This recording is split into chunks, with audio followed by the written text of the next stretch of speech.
Hello, everyone. My name is JD. And this is Logan. And thank you for joining us on the WireTap. Yesterday, what happened in Washington, D.C. was unacceptable. And I think that conservatives all across the land, especially the left and the media, which we'll talk about, but conservatives all across the land have condemned this. But today, I want to talk a little bit about why this happened. And without just waterboarding you with a bunch of useless information, let me just get to the long and short of it. People feel that they have no recourse. They feel that they have no voice. They have sat through this year and they have lived under restrictions from COVID, heavy-handed restrictions from COVID. They have watched as cities are razed and burned with impunity. Mm-hmm. No repercussions whatsoever. The media supports them. They have a whole political party who supports them, eggs them on, praises them for what they do, and they have no consequences whatsoever, while they literally commit felonies. People died as a result. They take over cities and declare autonomous zones. Exactly, with impunity. In fact, they gave them resources to continue doing it. And then, at the risk of having to censor this or having YouTube taken this down, people feel, I'm not claiming that there is, but people feel that there is fraud in this election. And they got nothing out of the court system. He refused to take the cases up, not on their merits, but on technicalities. Their state legislatures failed them. The representatives in Congress failed them to at least even hear the evidence. You had 4 years of a Russia collusion investigation that turned up nothing. Mm-hmm. You heard about it every single day, about how Donald Trump colluded with the Russians to win the 2016 election. And now, as soon as Joe Biden won, everyone told you to shut up, sit down, accept it, you lost. Turn the page. Turn the page. Don't question it. Go home. Exactly. And quite frankly, YouTube has done the exact same thing. After January 20th, we so much as utter the words election fraud, we could get a channel strike.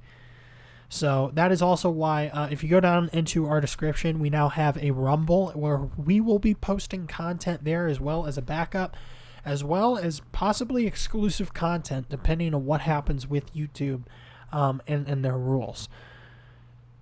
But that's also another thing. Conservatives feel that their voices are being shuttered on social media. Just yesterday, Twitter announced that basically Trump has one more strike, and if he does anything to violate their civic safety guidelines or whatever they call them, basically Trump has one more strike. Otherwise, his Twitter is permanently deleted, and he will be banned from Twitter. Facebook has basically indefinitely banned Donald Trump. They say that they are doing it through at least January 20th on Inauguration Day, and it could possibly be indefinitely. Instagram's doing the same thing. Yeah. They're a subsidiary of Facebook. Because, Facebook owns Instagram. So Lizard Man has taken it out on Donald Trump as well. But people feel that they have no voice, that they feel that they really have no power in a country that is supposed to be working for them. Yeah. So that is why you saw what you saw. Now, it shouldn't have happened. There's no excuse for it. No. There's no reason that any of this should have went on yesterday. It was supposed to be a great day for Trump and showing up in solidarity. All of these people from across America showing up in solidarity to support him, send a message to their Congress people. And it was, up until that point. Up until that point, it was. Hundreds of thousands of people marching down Pennsylvania Avenue. Exactly. And it was supposed to be a show to the people in Congress that they have a voice and that they will not be shut up. And now, the media has been able to have a field day. They got exactly what they wanted. What they've been wanting for years and years and years.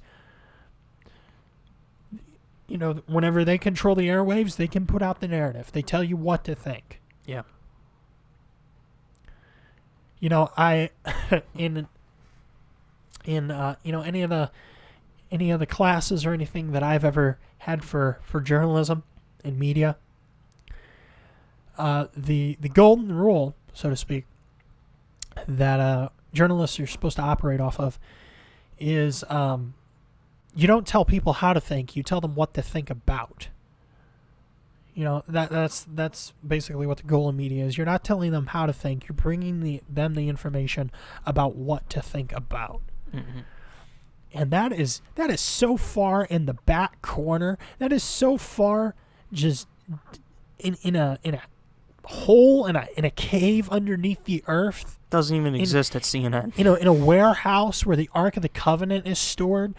That is where that principle belies for anyone in the media, any of the mainstream media sources today. Yeah. But the media has been able to have a field day with this. It's exactly what they've wanted for so long. And it's so disappointing because it's such a black mark on conservatism. Not a black mark on America, the darkest day in America.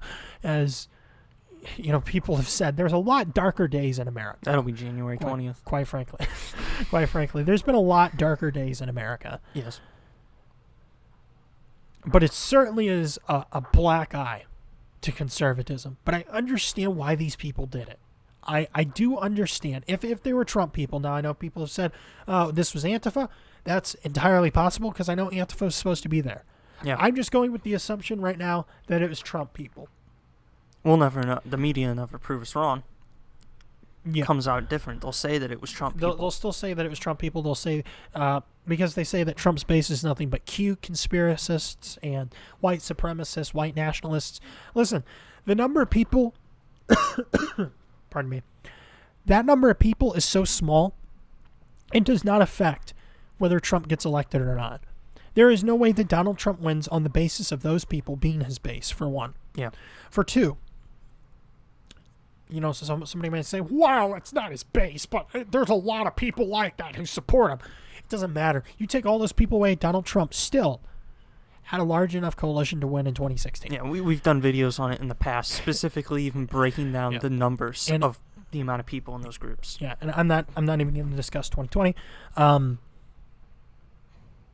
But the media has been able to successfully paint people like this, and it was such a black mark. It was such a setback for conservatism and the conservative movement. But I understand why the people did it. If they were Trump supporters, I do, because I feel the same way as well. Mm-hmm. All the things that I laid out there, in terms of the election, in terms of COVID, in terms of the riots, in terms of censorship, and just the media, the continual grind every day. You know, it goes all the way back to the Hillary Clinton deplorable statement. Yeah, just the contempt that these people feel for you and me. Normal people, normal conservatives all across America. We're people who go to work 9 to 5 every day and just believe in what the nation was founded upon. Is that such a radical idea that we believe in the things that the nation was founded upon instead of wanting to fundamentally transform it? And you saw the Republican Party and the people that you might have even voted for have thrown Donald Trump and have thrown you under the bus. Yeah, yesterday they totally disavowed anyone because that's what they do. The people in the swamp, so to speak, the GOP establishment, the thing that they know best is how to survive. And you already saw it.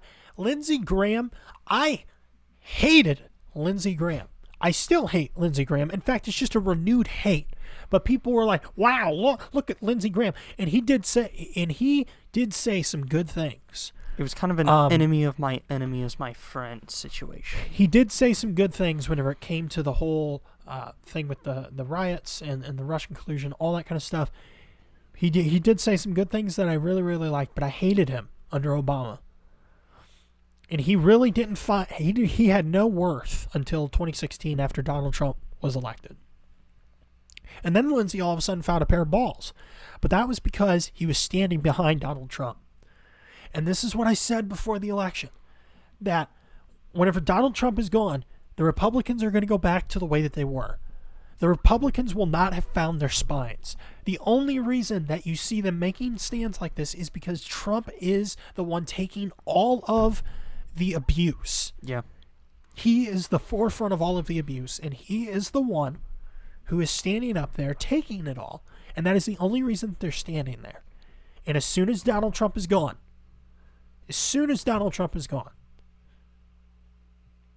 they're going to be right back where they were. He's not even gone yet. They just took the chance to get rid of him. He's not even gone yet. He's not even out of office. Lindsey Graham already fully endorsed Merrick Garland yesterday on Twitter, which for some reason is like this weird, like, love child of the left. I don't get it.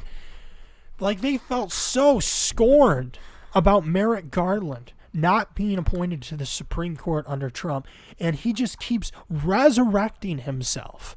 And Lindsey Graham comes out, fully endorses him on Twitter yesterday. So he's back to the way he was. Screw you, Lindsey Graham. I hate you. I want you out.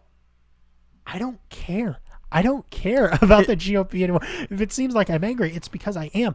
But I legitimately do not care about the GOP whatsoever. Yeah. There are probably, I could count on both of my hands the amount of people that I care about in the GOP, and that I think actually do a pretty decent job. Other than that, all of the rest of them, screw yourself. I don't care.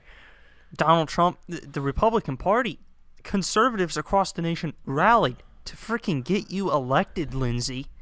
The amount of money that people poured in from all across the nation to help you get elected because you ran such a poor campaign. Yeah. And, the other night he's like, I supported the cause to object to certification, but after what I've seen today, I'm out. I don't care, Lindsey. Screw you. I'm out too. Saw the same thing with Kelly Loeffler. Exactly. Kelly Loeffler proved what a big waste she was. Good thing that she probably lost her sense. I don't care. There's one thing you want to take away from today. For one, shouldn't have stormed the Capitol. That was wrong. Second, I don't care about the GOP. I'm a young 20-something. I could not care less about the GOP. I never have. And at this point... Never have. At this point... They're a vehicle. It's so hard for me to even conceive about possibly voting for if someone like Lindsey Graham ever got the nomination for the Republican Party. For me to ever cast my vote for him because he has been such a waste of skin in this instance, and he's already going back to his ballless self. Yeah.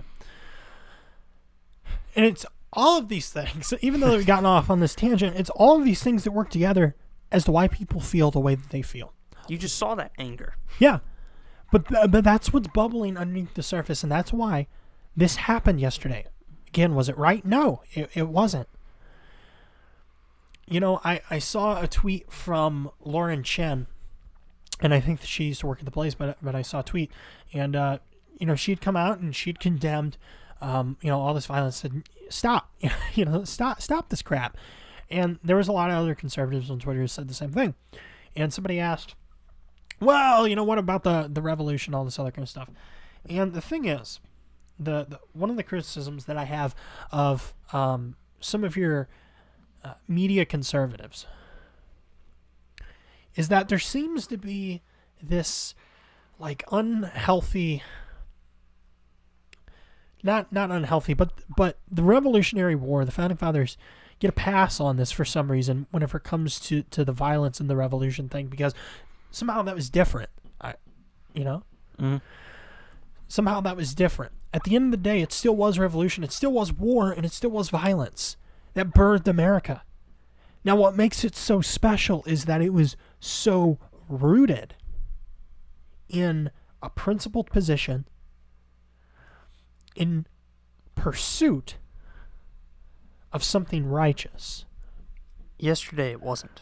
Yesterday, absolutely was not. It was just lawlessness. To compare that to any sort of revolution or the birth of a revolution is laughable. It's laughable. We are not anywhere near the point yet of the people of this nation, for one, having enough grievances, having enough transgressions against them to warrant any sort of revolution. But also the effort yesterday is not a few. It was the saddest start of the revolution I've ever seen in my life. Then you have like 100 people storm into the freaking Capitol building. Your leader is this guy in a Viking helmet.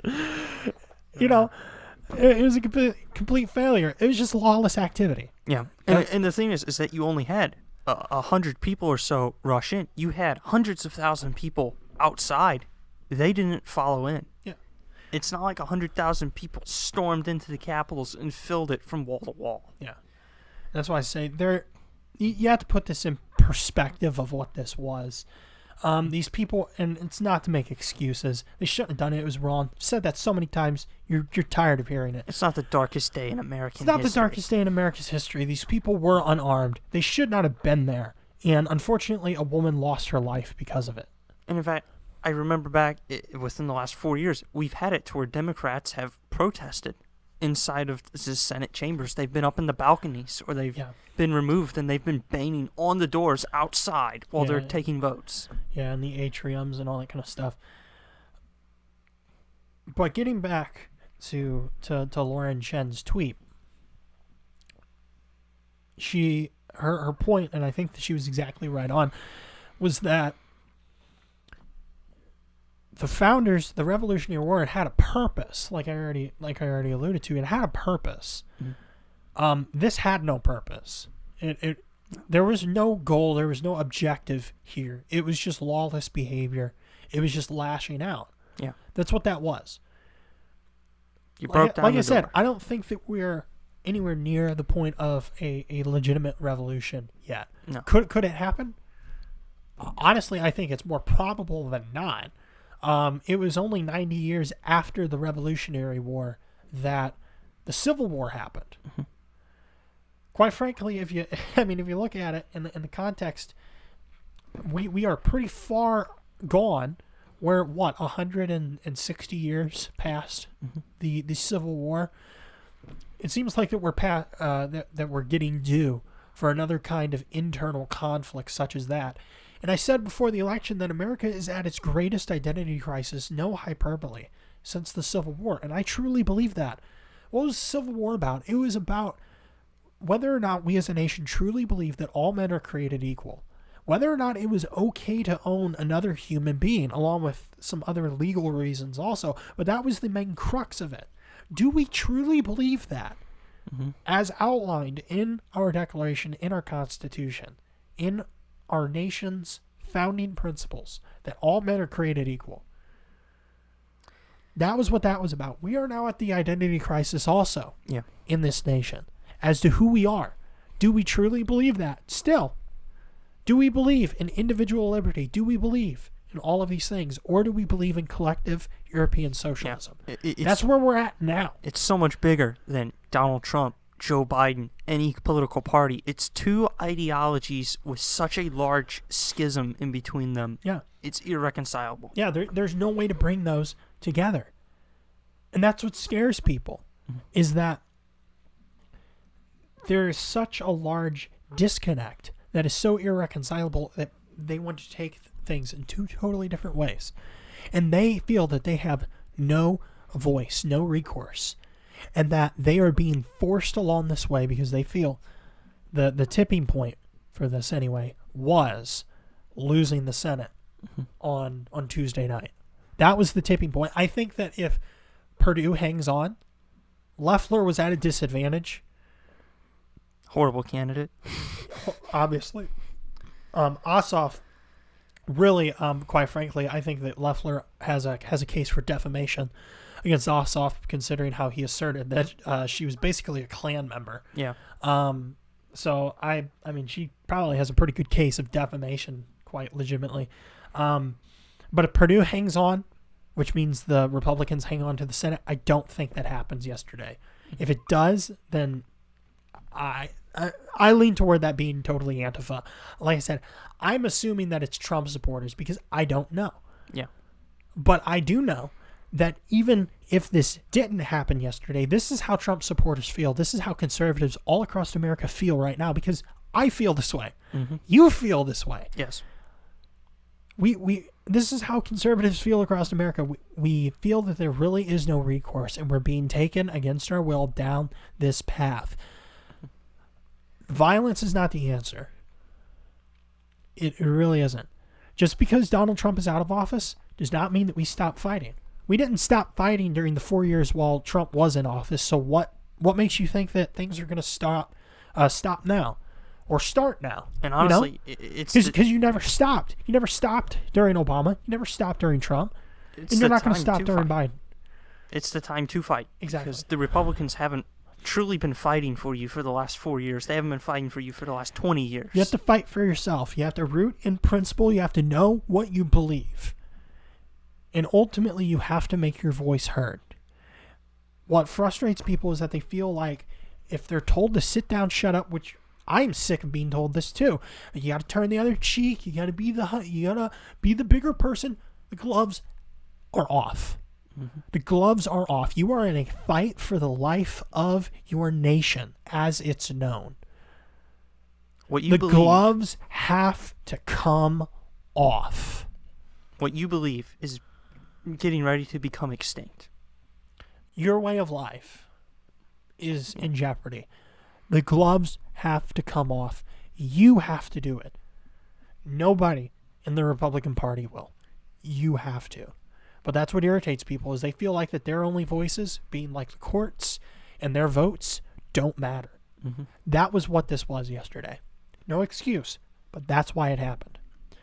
So we want to thank you for joining us on this edition of The Wiretap. Make sure to visit our social medias at the link below, Twitter, Parler.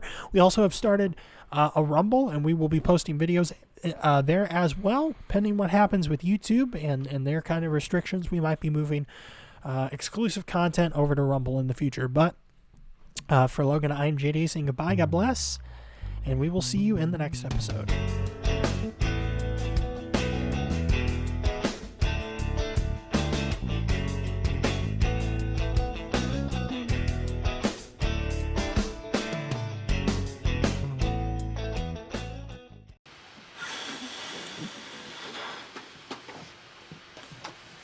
I'm sorry we caught this on video.